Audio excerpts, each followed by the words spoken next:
Welcome back. You're watching the ET Money Show. There are plethora of funds available in the market to invest your hard-earned money, but how do you assess which is the right fund for your portfolio? What are the criteria that one should look at to help you navigate through this maze on the ET Money Show? We have today on board Himanshu Srivastava of Morningstar Investment Advisors India, and what our viewers can do is actually send their portfolio queries on our WhatsApp number, which is 865-797-4571. You can also email us your queries on the Money Show at etnow.tv. Himanshu, good evening and welcome to the show. And we will directly connect with our viewers and start taking their queries. Do we have Vijay Geete on phone line? Yes, ma'am, I'm there. Hi, good evening. From where are you calling, Vijay? So I'm calling from Maharashtra. All right. So I can see you have 8 funds in your portfolio, is it? Right, that's correct. SBI Focused Equity, Kotak Nasdaq 100 FOF, you have ICICI Pru Nifty 50, HDFC Retirement Savings and Axis Small Cap. Correct. Okay, 27,500 you're investing. So what you said 8 SIPs are going on and I can just see 6 funds here. So do you have extra SIPs going in any of these funds? Vijay? Okay. Himanshu, I think we lost him. We'll get him back. But I wanted to ask him more questions on what's exactly his intention of having this portfolio and these funds in his portfolio. All right. I have Vijay back online. So Vijay, I can see 6 funds. Do you have SIPs of different amount going in any of these funds? Because you said 8 SIPs. Right. I'll read it. ICICI Prudential Nifty 50. HDFC Retirement Savings Fund. Axis Small Cap Fund. Nippon India Nifty Mid Cap 150. Okay. And then HDFC Gold Direct Plan. HDFC Gold, okay. Yeah. SBI Focused Equity. Kotak Nasdaq. Yeah. And UTI Value Opportunity Fund. UTI Value Opportunity. The Nippon India is the mid-cap fund. Did you say that? Yes, that's okay. right. Okay. All right. So we have more 2 funds now, Himanshu, to the list. Yeah, I was just wondering how is he missing all this category. Right. Okay. Let's begin. What do you have to say? So, with an SIP amount of roughly around 27,500 per month, Vijay sir will be able to garner somewhere around 64 lakh over a 10-year period and roughly around 3 crores over a 20-year period, assuming a return of 12% per annum. However, this amount can be substantially high if he increases his SIP amount by 10% every year. For example, if he do that over a 20-year period, he will be able to generate corpus of rupees 5 crores. So this is the amount of growth that he can expect from his investments. Now, coming to the funds in his portfolio, what is pleasing to note is that the asset allocation bit, and that is very defined in today's portfolio. While that may not be an optimal one, but still he has tried and gave it a thought around that and constructed the portfolio around it. So he has equity, he has both domestic as well as global, then he has gold. But there are certain things which are missing in the portfolio, and that is a pure large cap fund, a mid cap fund. He said that he did mention that he has invested in Nippon mid cap fund, which I believe is Nippon Growth Fund because that is their mid cap fund. And then a fixed income exposure is also missing. So I would recommend him to add those exposures as well. With respect to asset allocation, considering if you are a high risk in taking investor, you can invest 75 to 80% in equities, including global exposure. 15 to 20% can be in fixed income because to provide stability to the portfolio during volatile times. And we have seen that having a fixed income exposure in the portfolio does help when the equity markets are not doing well. And 5% can be through gold ETF, and you already have a gold ETF. You just have to see how much exposure or what percentage of the portfolio it accounts for. Some of the large cap funds that you can consider are Aditya Birla Frontline Equity, ICICI Prudential Blue Chip, Mirai Asset Large Cap, SBI Blue Chip, Nippon India Large Cap is also one of the funds that you can consider. You already have a mid cap fund, so I'm not suggesting, but there are other mid-cap funds along with Nippon Growth that you can look for. One is HDFC Mid-Cap, Kotak Emerging Equity, and SBI Magnum Mid-Cap if you want to diversify your portfolio further, depending on the investment styles. On the fixed income side, I would recommend you to be safe. You don't really have to go for a credit rated fund or credit risk fund for that matter. You can select funds which invest in AAA rated instruments from ultra short, low duration, money market, and short term categories. I think if you make these tweaks in your portfolio, it will be a very good, long, strong, and sustainable portfolio. All right, I have more questions to ask you on behalf of Vijay, but then before that, I really want to know the intention of this portfolio. Vijay, if you are there on phone line with me, I want to know what's the corpus that you want to accumulate? So I've done goal-based investing. So like for foreign education of kids, I'm looking somewhere around 1 to 2 years. Retirement corpus After how many years? 18 to 20 years from now.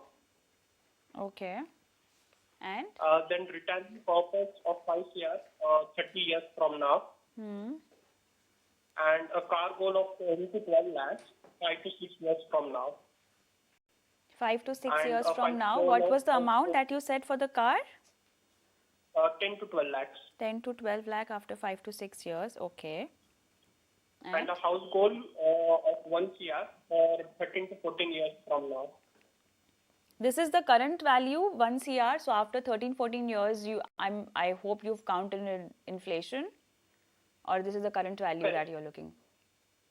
No, assuming like the inflation of 7 to 8%. So these are your goals, and you said you have done goal-based investment, which means have you allotted a specific goal to each and every fund? Yes, so you see like HDFC retirement fund is there. So that's for your retirement. Which will contribute. Yes. Okay. And then a large cap fund which is ICICI Prudential Nifty 50. I'm assuming it as a large cap fund. And that is something which for a shorter duration. Okay. And small would be for a large, the goal which is like 30 years or 20 years from now. Okay. Okay. Okay. What about your car loan? Because that is your car goal, because that is after 5 to 6 years. That's like a midterm goal that you have. Right. So I have like value fund which is like a combination of large and mid cap. Okay. All right, so let's take it this way now, Himanshu. I mean, Vijay, I would really like to appreciate you because goal-based investment strategy is the best that one should be actually opting for. You are very clear as to what are your goals. You've given them proper duration and the amount of corpus that you want to accumulate. Himanshu has suggested you a few changes, but then now on his behalf, on Vijay's behalf, you have explained to Himanshu the kind of changes he needs to make in the portfolio, and maybe he can accordingly align those funds with these goals. I want to understand the approximate amount that he need to increase his SIP with now, because 27,500 is so far convenient for him, but maybe you would want him to increase it later on?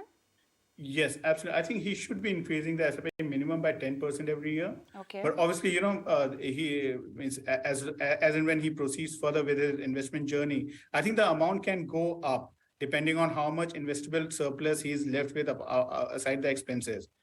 Anything which is surplus, which you don't really need in near term, I think that can go towards investment. So if he continues to increase it, and I have taken 10%, but even if he can increase by 20%, 10% for few years and 20%, that will actually give him a strong boost in terms of the corpus that he would like to generate. And at the same time, he will be able to meet his targets. The other thing that I would like to recommend here is that don't assign one fund to each goal rather than build a portfolio around each goal. Because a one fund can be a very risky proposition, because if that fund doesn't do well, then you don't have anything else to, meet those gaps. So then you might have to dip into some other goal, some other fund to meet up that. So what you can try and do is goal-based investing is where you assign a portfolio to each and every goal and follow proper asset allocation criteria for that. For example, for your car loan, right? For buying a car, given that it's a medium-term kind of a target, you might don't want to take too much of a risk around that. How much you are investing, you just see how much is that going to grow in 6 years and how much additional you have to put in. Based on that, you construct a portfolio which is not as aggressive as maybe your retirement portfolio could be, which may be 20, 22 years down the line. So given this medium term target, 5 to 6 years, and we have seen the equity markets could be really volatile in 5 to 6 years. If you look at some of the markets of even before COVID stuck, maybe in 2019, if you look at some of the funds, even a 5-year performance wasn't that great.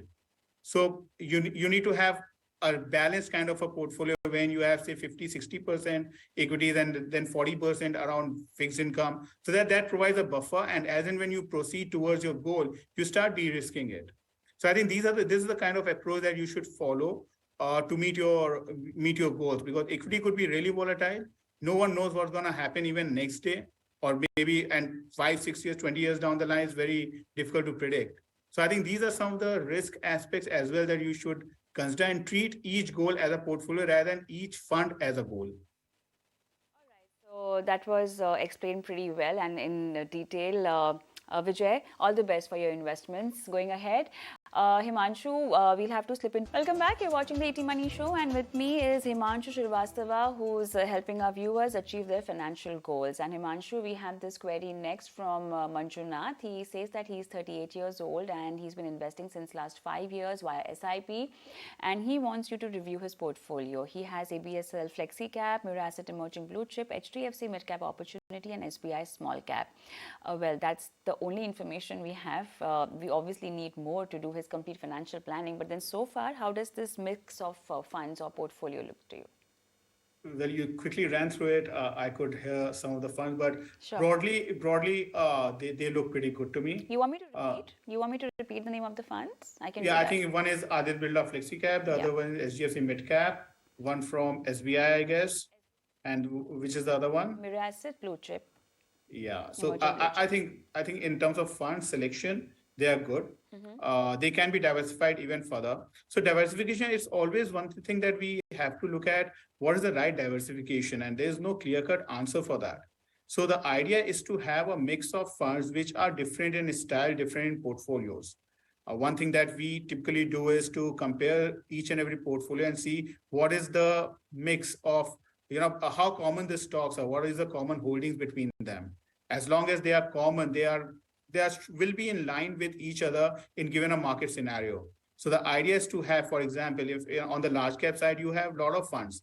Every fund will invest in the top 100 stocks by market capitalization, but there are different styles. One fund is a growth oriented fund, the other is a value oriented fund. They will perform differently in different market conditions. So the idea is to have a mix of both styles in a portfolio, as well as different funds from different fund houses.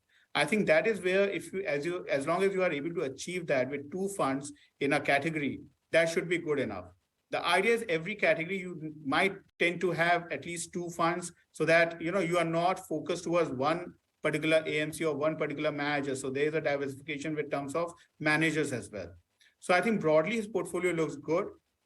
It may not be in line with financial planning. I think it's a random selection. He would have selected some of the funds which have done well, and he has invested in them.